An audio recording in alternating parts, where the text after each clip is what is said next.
Welcome to our 5 on 5. We're pleased to welcome back Emily Evans, the Executive Director of the Women's Foundation of Oregon. Emily, good to see you. How are you? Thanks for having me back. Welcome back. Yeah, so in case anybody doesn't know, what is the Women's Foundation of Oregon? The Women's Foundation of Oregon is the only statewide member-supported foundation dedicated solely to making Oregon a great place for women and girls. Okay, and you guys are a statewide organization. I know you have ties to the area, obviously growing up around here. So Yeah. what are you doing in the Rogue Valley now? I'm actually in town to visit with a couple of terrific donors at the Oregon Community Foundation's local office. They've been really supportive of our work, and I'm giving the commencement address at my alma mater, St. Mary's School. Yeah, it's very exciting. Congratulations. Thank you. Must be an honor. Yeah, it very much is. Full And circle. There's a lot of exciting. accountability when you're giving 18-year-olds advice. Yes. So. yes, I'm sure you're working on that speech. Okay, so before we get into the Count Her In report and what exactly that is, what makes it difficult for women and girls to thrive in Oregon? In Oregon, the short story is that women and girls are giving more but getting less than women and girls in most other states. So for all kinds of different indicators, we have a top 8 called the 8 that can't wait, and they're everything from violence against women to mental health challenges to the wage gap. And those 8 things are creating a state where women and girls are experiencing more barriers than many other states across the country. Wow, okay, so, and some of those I imagine are determined by the Count Her In report. What exactly is that? Exactly. So the Count Her In report is the first comprehensive report about women and girls in Oregon in 2 decades. Last time we had fresh data, I was in first grade. Wow. So it's good to get back out there and do the research. It's been almost a generation. We really took our eye off the ball, and in that period of time, outcomes for women and girls in Oregon have actually gotten a lot worse. And it's pretty alarming. I think we think of ourselves as a really progressive state. We certainly have a lot of extraordinary, powerful women around us all the time.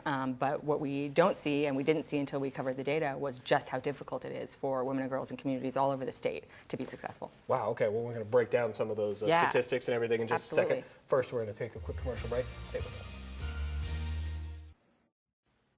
Welcome back to our 5 on 5. Again, we're here with Emily Evans, the Executive Director of the Women's Foundation of Oregon. So we're talking about this Count Her In report, and this is a statewide report, but you actually break things down county by county as well. What stood out to you locally here? Yeah, we have actually indicators for all 36 Oregon counties, and there are 2 stats in Josephine and Jackson County that I think are pretty alarming.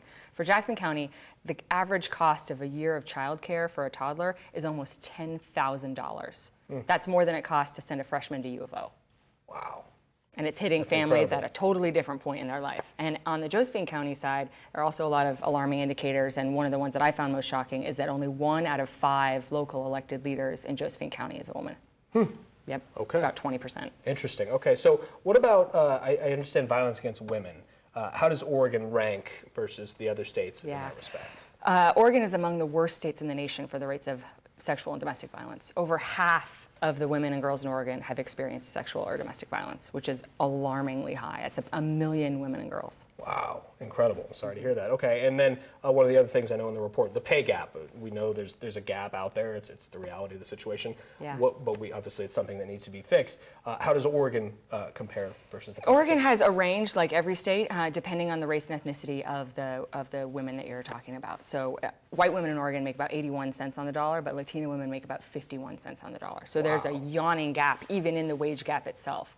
And one of the areas where Oregon is actually the worst in the nation is not the wage gap, but the wealth gap, which is a sum total of a person's assets. Oregon has the 2nd worst gender wealth gap in the country.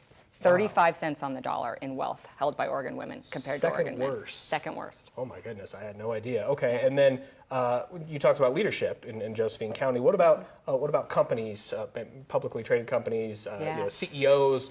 How does Oregon compare? There are only 39 publicly traded companies in Oregon, and of those, only 1 is headed by a woman CEO. 1 of 39. And statistically, this is a fun stat, about the number of left-handed men on those corporate boards are probably outnumber the number of total women on those corporate boards. Wow. I know, nothing against left-handed men, but it's probably it's shocking. Fascinating. Well, you dive into the statistics like you guys do in this report. That's pretty incredible. Yeah. So what do we do with this data? Where do we go from here? Where do we go? Yeah, how can we solve That's been these one of the best parts about the report, even though it has a lot of hard news, is how much Oregonians across the state have been like, all right, let's dive in and fix this. So the report has 5 things that every one of us can do on a daily basis to make things better. And if you go to our website, we actually also have a companion report for state and local policies that tell us exactly what we need to do to solve these. These are not unsolvable problems. And in many cases, we have 49 other states that are doing better than we are. So we can emulate a lot of that and make sure that we make progress and that we don't have another report like this. Okay. All right. Well, certainly hope that changes before the next one. Good to see you. Thank you so much for being here. Great to Appreciate see you. it. Thanks. Stay with us. We'll be right back.